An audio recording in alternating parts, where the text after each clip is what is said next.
এত সুন্দর একটা কেক বানানোর পরেও কাস্টমার যখন বলে পছন্দ হয়নি তখন কেমন লাগে বলুন তো। আসসালামু আলাইকুম এভরিওয়ান, আজকে আপনাদেরকে দেখাবো পার্পল কালারের 2 পাউন্ডের A to Z একটা রেসিপি। তো চলুন শুরু করি। তো প্রথমেই আমি একটা 2 পাউন্ড কেককে বেক করে সেটাকে স্লাইস করে নিচ্ছি। কেকটাকে আমরা 3 স্লাইস করেছি। এখন আমরা মূল কাজে ফিরে যাব।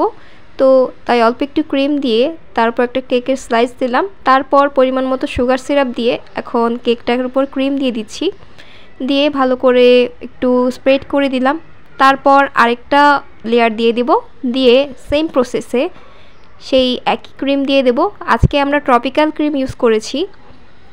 আমরা সাধারণত ট্রপিক্যাল ক্রিমই ইউজ করে থাকি। আপনারা কে কোনটা ইউজ করেন অবশ্যই কমেন্ট করে জানাবেন। তারপর এখানে আমরা ক্রাম কোট করে নিচ্ছি। আপনারা দেখতেই পাচ্ছেন আমরা এখানে একটা স্টার নোজেল ব্যবহার করেছি ক্রিমটাকে স্প্রেড করার জন্য। ক্রাম কোট করা হয়ে গেছে। ক্রাম কোট করার পর আমরা এটাকে 1 ঘন্টা ফ্রিজে রেখে দিয়েছিলাম। এখন আমরা ফিনিশিং করে নেব।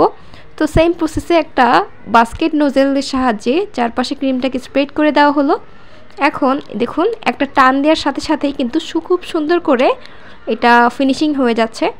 এভাবে করলে ফিনিশিং দেওয়া খুব সহজ হয়। আমি প্রতি ভিডিওতেই বলি, আজকেও তাই বললাম। আপনারা যারা নতুন বেকারস আছেন অবশ্যই এই টিপসটা ফলো করবেন। তো যাই হোক, আমরা কিছুক্ষণ ভালো করে ক্রিমটাকে ফিনিশিং দিয়ে নিচ্ছি। দেখুন মাশাআল্লাহ ফিনিশিং দেওয়া হয়ে গেছে। এখন আমরা মূল ডেকোরেশনে ফিরে আসব। তো তার আগে ক্রিমে অল্প একটু পরিমাণ পার্পল কালার মিশিয়ে নিচ্ছি, তারপর সেটাকে মিক্স করে নিলাম। আজকে আমরা রেড মাইনের পার্পল কালারটি ইউজ করেছি। বাজেটের মধ্যে আমার কাছে রেড মাইনের কালারটা অনেক ভালো লাগে, প্লাস কোয়ালিটির দিক দিয়েও অনেক ভালো। তো আমরা ভালো করে মিশিয়ে নিচ্ছি। কালারটা মিশিয়ে নেওয়ার পর আমাদের মনে হলো যে ক্রিমে কালার একটু কম আছে, পার্পল আরেকটু ডার্ক করতে চাই আমরা। তো সেজন্য আমরা অল্প একটু পরিমাণ আরেকটু পার্পল কালার দিয়ে দিচ্ছি। আমরা এখানে মোটামুটি 3-4 চামচ পার্পল কালার ইউজ করেছি। এখন আবার ভালো করে মিক্স করে নিচ্ছি। কালার মিক্সিংটা কিন্তু অনেক বেশি ইম্পর্ট্যান্ট। কালার মিক্স ভালো করে না হলে কেকটা দেখতেও সুন্দর লাগে না, প্লাস ডেকোরেশনও ভালো হয় না। তো আমাদের কালার মিক্স করা একদম কমপ্লিট। এখন আমরা চলে যাব মূল ডেকোরেশনে। তো দেখতেই থাকুন কীভাবে আমরা মূল ডেকোরেশনটা করি। প্রথমে আমরা 1M নোজেলটা দিয়ে সেই পার্পল কালারটা ভরে নিয়েছি পাইপিং ব্যাগে, দিয়ে চারপাশ থেকে এরকম কয়েকটা ফুল দিয়ে নিচ্ছি। এই কেকটার আউটলুক এতটা সুন্দর ছিল যে মনে হচ্ছিল কেকটা আমরাই খেয়ে ফেলি। তো যাই হোক, এইভাবে আমরা চারপাশে ফুলগুলো দিয়ে দিলাম। এখন আমরা একটা পাইপিং ব্যাগে 6B নোজেল ভরে তাতে কিছু ক্রিম নিয়েছি।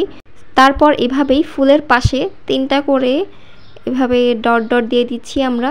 ডট না, অ্যাকচুয়ালি ডিজাইন 6B দিয়ে। তো দেখুন দেওয়া হয়ে গেছে। এখন 1M নোজেলে সেমভাবে এরকম করে স্টার স্টার টাইপ কিছু ডিজাইন করে নিচ্ছি।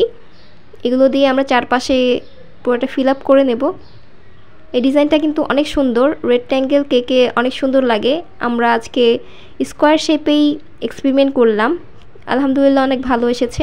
চারপাশে দেখলাম একটু ফাঁকা ফাঁকা লাগছে, তাই এইভাবে বর্ডার দিয়ে দিলাম ডট ডট দিয়ে। তো যাই হোক, আমাদের ডেকোরেশনটা কিন্তু প্রায় শেষ। ডেকোরেশনটা কিন্তু অনেক সুন্দর হয়েছে, কাস্টমারেরও পছন্দ হয়েছিল, কিন্তু বিপত্তি বাধে তার কালারে। সে বলেছিল এখানে নাকি রেড কালার দিন অনেক ভালো লাগবে। তো যাই হোক, পরবর্তীতে সে তার ভুল বুঝতে পেরেছিল, যার জন্য কেকটা নিয়েছিল তার অনেক ভালো লেগেছিল এই কালারটা। তো যাই হোক, আজকের ভিডিওটা এই পর্যন্তই। ভালো থাকবেন, আল্লাহ হাফেজ।